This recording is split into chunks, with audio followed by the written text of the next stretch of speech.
Bueno, buenos días. Somos residentes del Hospital Muñiz. Yo soy Agostina y junto a mi compañera Macarena vamos a dar este ateneo que es el caso clínico de una enfermedad tropical desatendida. Entonces, primero los contenidos. Vamos a hablar primero del caso clínico, después de algunas características de la patología, el tratamiento y las conclusiones. Entonces, comenzamos con el caso clínico. Bueno, ¿se escucha? Sí. El paciente se trata de un hombre de 36 años de edad que se presenta al hospital después de 4 meses de su llegada a la Argentina. El paciente nació en Venezuela, en la ciudad del Piñal, que se encuentra al oeste de Venezuela, en el estado de Táchira, y trabaja en el rubro de la construcción. Se presenta con un diagnóstico microbiológico previo y fue tratado por 4 meses. Dentro de los antecedentes, hace 20 años empieza con una lesión en el sitio de enucleación, en el muslo izquierdo, de 20 centímetros. Y hace 6 años se le suman lesiones en la región anterior del muslo izquierdo. Bueno, acá se puede ver una imagen de cómo se presentó el paciente. Bueno, dentro de la anamnesis es importante preguntar qué edad tiene, dónde nació, en qué condiciones vive, qué tipo de suelo presenta la vivienda, si tiene acceso a agua potable, etc. A qué se dedica, si recuerda haber tenido una lesión traumática, hace cuánto y cómo comenzó con esa lesión, cómo fue evolucionando, si realizó una consulta previa en otro lugar, los exámenes que le realizaron, el diagnóstico que le dieron, el tratamiento que le dieron, si obtuvo mejoras con ese tratamiento y se lo sostuvo hasta el momento. Cuando llega al Hospital Muñiz, se le realiza serología para toxoplasmosis, Chagas, hepatitis B y C, HIV y sífilis, dando todas negativas. Entonces, de acuerdo a la anamnesis y a los antecedentes del paciente, el diagnóstico clínico es cromoblastomicosis. Bueno, esta enfermedad pertenece a un grupo de micosis que se llama micosis localmente invasoras, que es un grupo de enfermedades que invaden más allá de la dermis y es generada por hongos que se encuentran en el ambiente, que ingresan por vía traumática, por lo tanto también se los puede denominar micosis por implantación. Dentro de este grupo tenemos los micetomas, donde vemos esas lesiones, que vemos un aumento de volumen del miembro y nódulos que fistulan. La esporotricosis, que vemos nódulos que siguen el trayecto de los vasos linfáticos, por lo tanto pueden generar un síndrome linfangítico no nodular. La cromoblastomicosis, ahí vemos una lesión de tipo verrugosa. La lobomicosis, donde vemos un nódulo de tipo queloide. Y la rinosporodiasis, donde vemos pólipos que son vascularizados y friables. Estas enfermedades se denominaban antiguamente y se siguen denominando micosis subcutánea. Sin embargo, este término está en desuso, debido a que si bien es poco frecuente, muchas de ellas pueden invadir los vasos linfáticos, como es frecuente en la esporotricosis, y generar estasis linfático y elefantiasis. Pueden afectar los músculos y la fascia, y como es frecuente en los micetomas, pueden afectar al cartílago y al hueso y generar una osteomelitis. Entonces, vamos a ver un poco de la definición de cromoblastomicosis. Es una enfermedad, como ya dijimos, una micosis localmente invasora, pero de curso crónico y progresivo, que se localiza generalmente en localizaciones cutáneas o subcutáneas y que presenta una clínica polimórfica. Y esto se debe a que puede presentar este tipo de clínica donde se ven nódulos de aspecto verrugoso, o puede presentar tipo cicatrizales, lesiones cicatrizales, o tipo lesiones tumorales. Es causado por un grupo de hongos que se llaman melanizados porque sintetizan melanina, entonces las colonias se van a ver de color oscuro. Y dentro de los agentes etiológicos más frecuentes tenemos a Fonsecaia pedrosi, Cladofialofora carroni, Fialofora verrugosa, Rhinocaudella aquaspersa y Exophelia dermatidis, que son menos frecuentes. Y se asocia a un tejido fibrótico y granulomatoso con presencia de microabscesos. Y ahí se ve una imagen de histopatología. Y también se asocia a cuerpos fumagoides, que son esas células redondas que presentan una pared gruesa y de color pardo.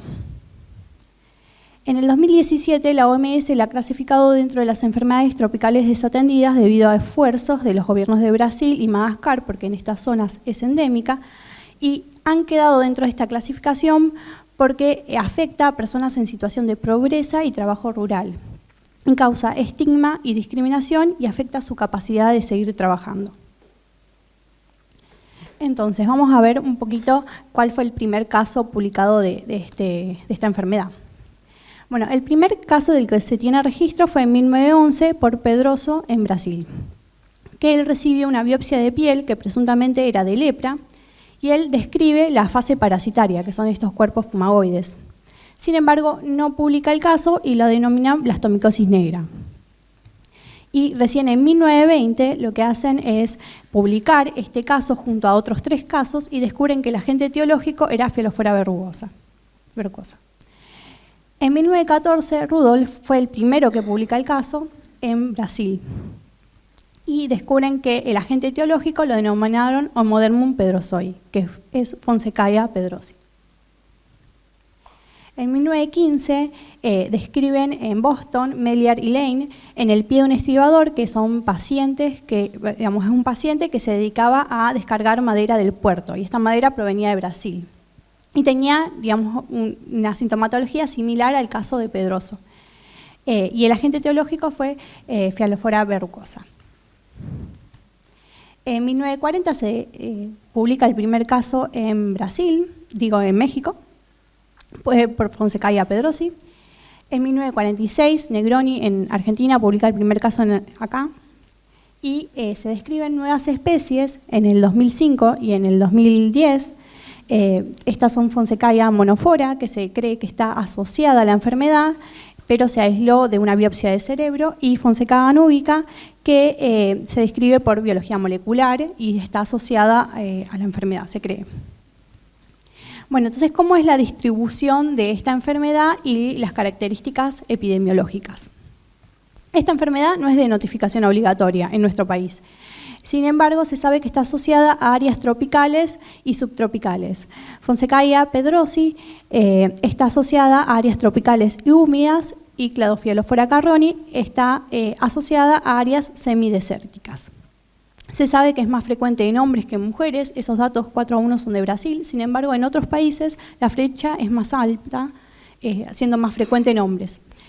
Y también es frecuente en hombres que están en etapa laboral activa, es decir, mayores de 35 años aproximadamente. Está asociada al trabajo rural, a personas que viven en áreas rurales, a jardineros, mineros y a personas que trabajan con madera tratada. Bueno, entonces, como no hay datos oficiales, recurrimos a este trabajo en el cual lo que hicieron fue recolectar todos los casos notificados de 1914, que fue el primer caso publicado, a 2020, en distintas plataformas, utilizando como idiomas inglés, español, francés y portugués. Y utilizaron casos originales del autor para evitar repetición. Entonces, a partir de ello, generaron este gráfico en el cual se va a ver los casos publicados por millón de habitantes. Y los colores más oscuros van a representar aquellos países que tienen mayor cantidad de casos. Entre ellos tenemos a México, a República Dominicana, a Costa Rica, a Venezuela, a Brasil, a Madagascar, a Tailandia, a Sri Lanka, a China, Japón, Australia y Nueva Zelanda. En el hemisferio norte, en Estados Unidos y Canadá, generalmente los casos que se publicaron son casos importados, no son casos autóctonos. Y en Argentina solamente se publicaron 4 casos. Esto hay que recordar que, como no es de notificación obligatoria, estos son los casos que se lograron, notificar, que no reflejan la totalidad de los casos. Bueno, entonces también pudieron confeccionar este gráfico en el cual se ve, que el agente etiológico más frecuente fue Fonsecaia pedrosi, y siendo más frecuente en el estado de Falcón, en Venezuela, Cladofilophora carroni. Y las nuevas especies publicadas, que son Fonsecaia nubica y Fonsecaia monofora en Tailandia y en China. Bueno, entonces vamos a hablar de algunas características de los agentes etiológicos. Primero, con respecto a su taxonomía, presenta la división de los ascomicetes al orden de los ketoteriales. Estos son hongos filamentosos que sintetizan melanina y de crecimiento lento, porque tardan en crecer de 30 a 40 días. Todos exceptuando Exophialia, que tarda en crecer de 3 a 5 días. La familia de los Epitricliciae, y dentro de los géneros tenemos a Fonsecaia, que podemos llegar al género a partir de su micromorfología, es decir, realizando una disociación de la colonia y viendo el tipo de micelio de fructificación que tiene. Entonces, dentro del tipo de micromorfología puede tener un tipo Cladosporium, un tipo Fialophora y un tipo Rhinocladiela. El tipo Cladosporium es el más frecuente, en donde vamos a observar que los conidios están agrupados en dendrículos y dispuestos en cadenas cortas, es decir, en menos de 4 elementos. Otro género que tiene este tipo de micelio de fructificación es Cladofialophora, en el cual vemos que los conidios están agrupados también en dendrículos, pero en cadenas largas, de más de 6 elementos. Fialophora va a tener, como su nombre lo indica, un tipo de micelio de fructificación tipo Fialophora, en el cual vamos a ver que las fiálides tienen, digamos, una forma de cúpula y finalizan en collaretes, en el cual van a nacer los conidios. Rhinocladiela va a tener un tipo de micelio de fructificación tipo Rhinocladiela, en el cual vamos a ver que los conidios se reproducen simpondialmente a través de extensiones de células alargadas. Y Exophialia, que es el que tarda en crecer de 3 a 5 días, y al principio vamos a ver levaduras negras y luego vamos a ver este tipo de micelio, que vemos la célula productora de conidios es una anélida y los conidios liberados van a presentar una brotación. Otra forma de clasificarla es de acuerdo a la filogenética molecular, es decir, la secuenciación y la PCR del ADN ribosonal de 1 de 2.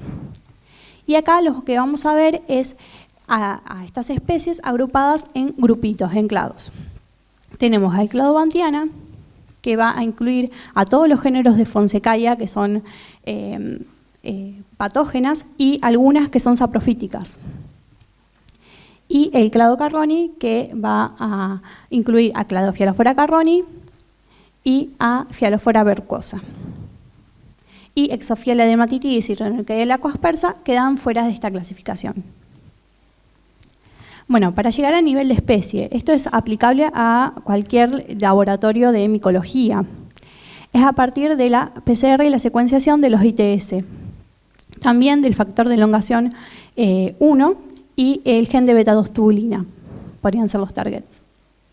Bueno, entonces una vez que vimos esta división taxonómica, vamos a ver qué elementos estos microorganismos tienen para generar una infección, es decir, sus factores de virulencia.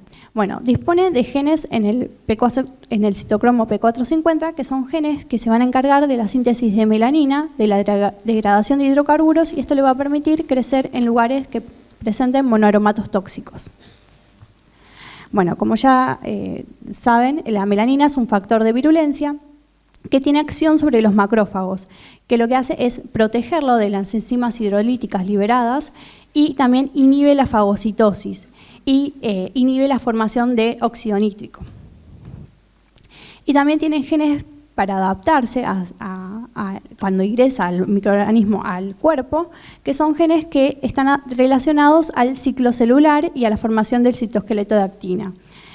Bueno, el gen de actina y el gen de beta-2 tubulina, que es lo que hacen que cuando se encuentran en el ambiente en su fase saprofítica, cuando ingresen al microorganismo debido a una lesión traumática, cambian su morfología y se transforman en estos cuerpos fumagoides.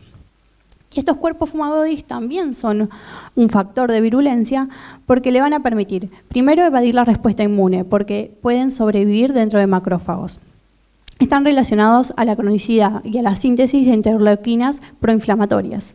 Y también favorecen el depósito de melanina debido a su relación superficie-volumen. Bueno, entonces vamos a continuar viendo algunos de otros factores de virulencia que comparte con otros hongos. Por un lado es la hidrofobicidad, que le va a permitir adherirse a las superficies. También tienen enzimas que le va a permitir adherirse en la superficie de la piel, ¿no? Tiene enzimas hidrolíticas que le van a permitir generar daño. Una pared rígida que le va a permitir soportar cambios de la osmolaridad y además es termotolerante, así que va a sobrevivir a altas temperaturas.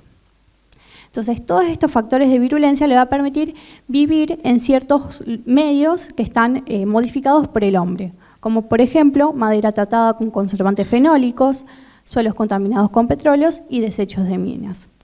Y también va a vivir en ambientes naturales, como plantas, cactus, espinas y maderas.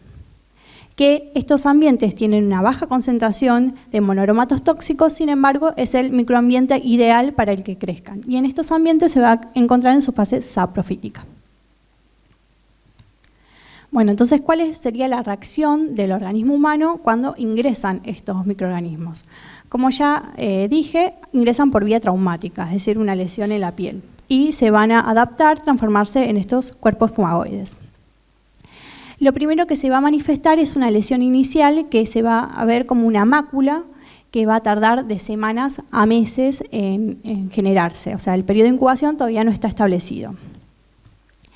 Es decir, es una mácula, es decir, una lesión palpable, rosada y lisa. Y la primera manifestación que tienen es el plurito. Por lo tanto, los pacientes generalmente no consultan por esta lesión. Y luego de años se establece la clínica en sí, que va a ser una máculo escamosa, una lesión máculo escamosa, y se va a agrandar esa lesión. Entonces continuamos con la patogenia y sabemos que la primera respuesta que tiene el cuerpo es la respuesta inmune innata, que está dada por macrófagos que se encuentran en la piel, células dendríticas y células de Langerhans. Y la respuesta inmune específica se ha observado que es distinta de acuerdo a la severidad de la lesión. En lesiones leves, ahí tenemos lesiones únicas de menos de 5 centímetros de diámetro, vemos una respuesta sobre todo TH1, un aumento de interferón gamma y una disminución de interleuquina 10. Y esta respuesta es la ideal para eliminar el patógeno. En lesiones moderadas, que son lesiones de 1 a 2 lesiones que abarcan de más de 5 centímetros de diámetro y menos de 15 centímetros de diámetro, vemos una lesión, vemos una respuesta sobre todo TH1 y TH2. Y un aumento de interferón gamma. Y en lesiones más graves, que son más de 15 centímetros de diámetro, tiene varias lesiones, es una lesión diseminada por autoinoculación. Vemos una respuesta sobre todo TH2, un aumento de interleuquina 10 y una cierta predisposición genética. Y esta respuesta es ineficaz para poder resolver el cuadro. Entonces, una vez que vimos la patogenia, vamos a ver cómo el médico llega al diagnóstico clínico. Y para ello, primero hay que tener en cuenta las localizaciones más frecuentes. Como ya dijimos, está asociado al trabajo rural. Entonces, los pacientes que suelen presentar estas lesiones, si no usan zapatos o elementos de protección para trabajar, pueden llegar a tener un trauma en los miembros inferiores. Ay, se me trabó.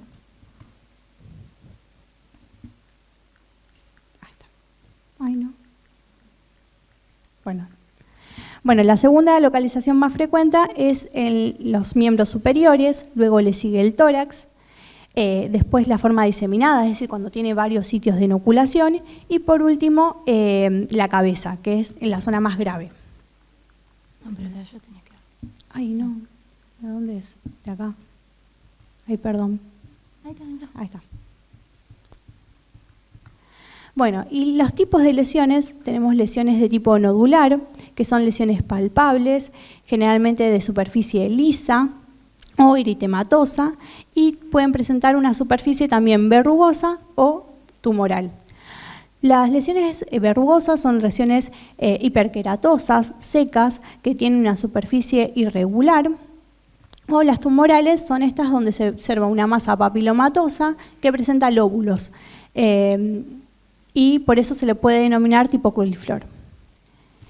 Entonces, hay que diferenciarlos de otras, de otras micosis, como sistémicas endémicas, como pueden ser la coccidiomicosis, donde vemos también lesiones nodulares que se ulceran, la paracoxidomicosis, donde vemos lesiones tipo úlceras, es decir, la pérdida del tejido epitelial, y lesiones tipo esporotricosis, en el cual vemos nódulos. Otras lesiones que no están relacionadas a las micosis serían el carcinoma de células escamosas y la tuberculosis verrugosa, o sea, hay que hacer un diagnóstico diferencial de todas ellas. Lesiones menos frecuentes que se observan en la enfermedad son lesiones cicatrizales, que son lesiones que no son palpables, sino que son lesiones que son planas, pero que se mantienen activas en la periferia. ¿Y esto qué quiere decir? Que se pueden extender por varias extensiones de piel, entonces son más graves, sin embargo cicatrizan en el centro. Las lesiones aún menos frecuentes son las lesiones en placa, que son lesiones ligeramente elevadas, eritematosas, y estas son nuevas descriptas, que son lesiones exentematosas y pseudovacuolar, donde se va a ver una lesión inflamatoria de tipo eritematosa, seca, que puede descamar y que presenta pseudovacuolas. Y este tipo de lesiones hay que diferenciarlas de lesiones como por ejemplo de la psoriasis. Entonces, si el paciente no se trata, puede tener complicaciones, y dentro de estas complicaciones la más frecuente es la infección bacteriana. Menos frecuente es el éxtasis venoso, que puede generar una elefantiasis, y aún menos frecuente es, si progresa, una neoplasia. Bueno, entonces una vez que el médico establece su diagnóstico clínico, va a necesitar una confirmación del diagnóstico. Entonces para ello está el diagnóstico histopatológico y el micológico. Dentro del diagnóstico histopatológico, lo que se va a ver el patólogo es una hiperplasia y una hiperkeratosis pseudoepitelematosa. Y también puede observar un infiltrado granulomatoso con microabscesos, donde también puede ver las fases parasitarias del hongo, que son los cuerpos fumagoides. Bueno, en el examen micológico se necesita una muestra, que en general es una biopsia de piel o escamas, tomada siempre de los puntos negros. Y lo primero que vamos a hacer es un directo, que es con hidróxido de potasio, y observarlo en el microscopio. Y si se ven ya los cuerpos fumagoides, es diagnóstico de la enfermedad y ya el médico puede comenzar el tratamiento. Bueno, acá una breve descripción de los cuerpos fumagoides, que son células redondas de paredes gruesas que presentan pigmentación, pueden presentar una división central y se encuentran solas, agrupados o en cadenas. Y de ellas pueden nacer filamentos gruesos, tabicados y pigmentados. Entonces, una vez que se hace el directo, se puede sembrar y va a crecer en los medios habituales como agar saburón, y se incuba de 4 a 6 semanas a 28 grados centígrados.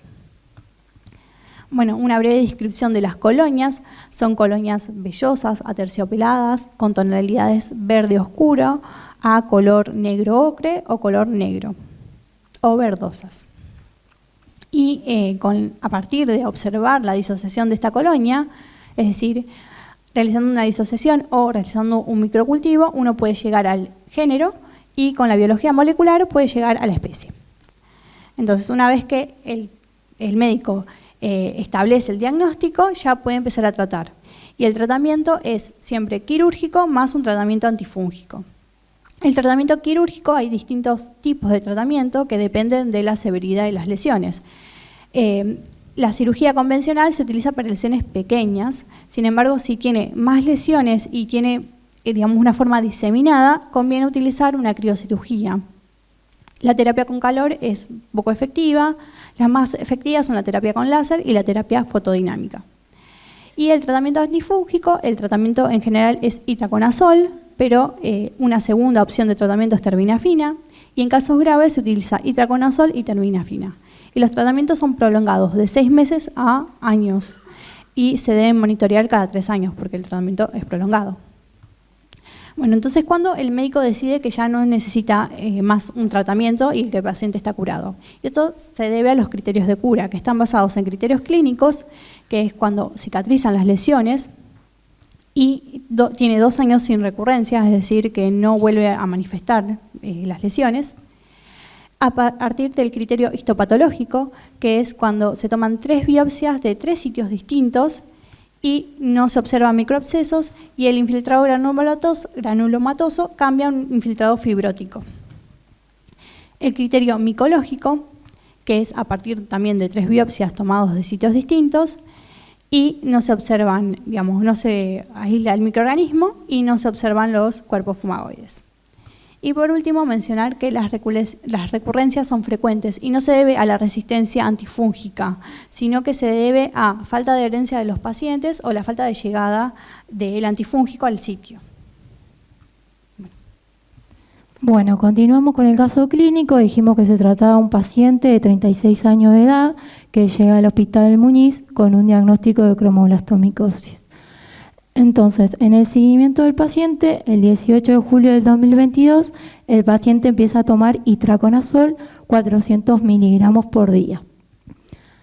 Si bien el itraconazol es una droga segura, tenemos que tener en cuenta que la hepatotoxicidad depende de la edad del paciente, de los factores de riesgo y de la interacción medicamentosa. Considerando que es un paciente joven y que no toma ninguna otra medicación, no habría ningún problema. Igual, cada 3 meses se le debe realizar un hepatograma. Aproximadamente 10 días después, el 27 de julio de 2022, el paciente arranca con criocirugía y continúa con itraconazol 15 días más. Bueno, la criocirugía es un método terapéutico en el que se utiliza frío como tratamiento y consiste en el contacto sobre la lesión de un aplicador de algodón impregnado en nitrógeno líquido. Este procedimiento dura aproximadamente entre 20 y 60 segundos. Aproximadamente una semana después, el 3 de agosto del 2022, el paciente continúa con criocirugía con itraconazol y se le agrega terbinafina 500 miligramos por día. La terbinafina se agrega una vez que se conoce el agente causal de la cromoblastomicosis. Para saber el agente causal se va a tomar la muestra de los puntos negros epidémicos de la lesión, se va a realizar un cultivo micológico en agua saburó a 28 grados centígrados, y de la colonia, que tardó aproximadamente un mes en crecer, se va a realizar una PCR y secuenciación. Y se obtiene el microorganismo que es Fonsecaia pedrosodio.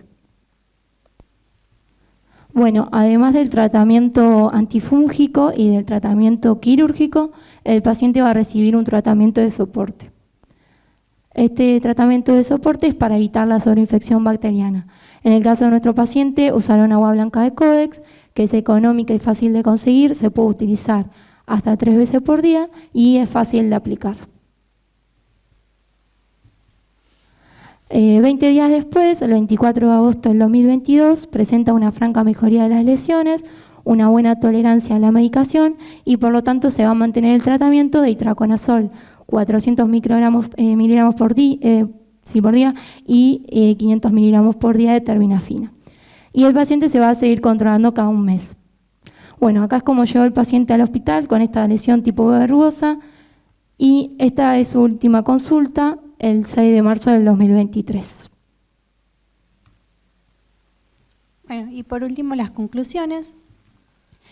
Con respecto a la epidemiología, es una enfermedad poco frecuente en Argentina, pero como no es de notificación obligatoria, no se sabe bien cuál es la incidencia que tiene esta enfermedad en nuestro país. Y es frecuente en países con clima tropical, Brasil, Madagascar, Venezuela. Con respecto al diagnóstico, el diagnóstico es interdisciplinario, como ya vimos, es clínico, microbiológico y histopatológico, pero el diagnóstico micológico es importante a nivel epidemiológico para establecer cuáles son los agentes etiológicos más frecuentes de acuerdo a la zona.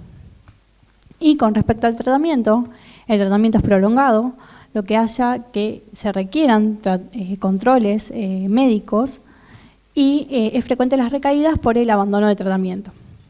Bueno, la bibliografía, y bueno, espero que no hayan quedado así. Gracias al Servicio de Micología y a nuestras compañeras. Tremendo.